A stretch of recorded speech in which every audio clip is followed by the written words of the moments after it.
that they're looking to bring in, and you mentioned there Harry Kane as a potential signing for Manchester United.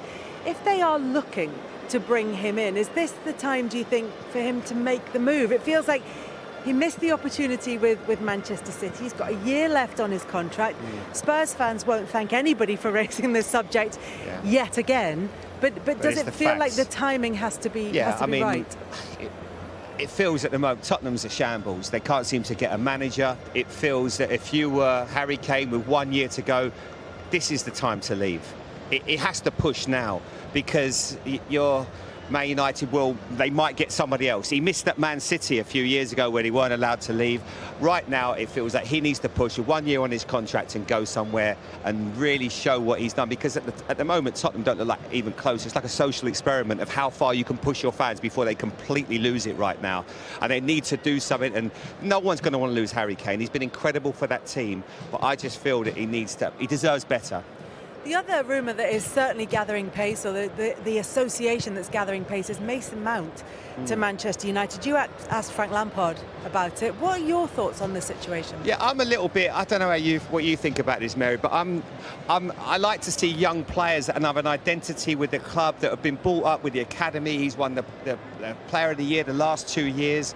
I'm amazed that they're going to let him go. And, you know, he's got 1 year left on his contract, so something has to give either way. Now, I suppose what he's thinking is he wants parity with the top earners, and that is something that, obviously, we don't know the ins and outs of what the contractual negotiations have been. But to see Mason Mount for playing for someone else will feel quite weird to me, because he just feels like he's so established as a Chelsea player. You know, the assist in the Champions League final, he can go and be a legend there. But like Frank said, players now have the opportunity to go anywhere they want. It would feel, but he'd be a brilliant signing for Manchester United. Yeah, I think he would be a brilliant signing for Man United if they can get the best out of him. Because I don't think we've seen the best of him, obviously this year.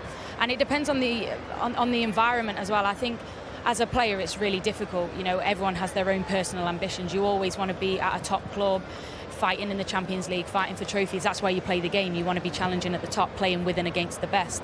But it's tough. I obviously don't know the ins and outs of the situation, and it depends on, obviously, also the player's happiness and if the club are going to allow him to go. But the thing is, when you think about Man United when they were dominating, they would be in for Declan Rice, they'd be in for Osimhen, Harry Kane, they'd be in for the best players, and they'd normally get one or two to add to this squad, because it's obvious they're not far away, but they're not there yet. You can't be losing to Man United or Brentford in the manner that they did. If they want to get to that next level, they need to bring in better players.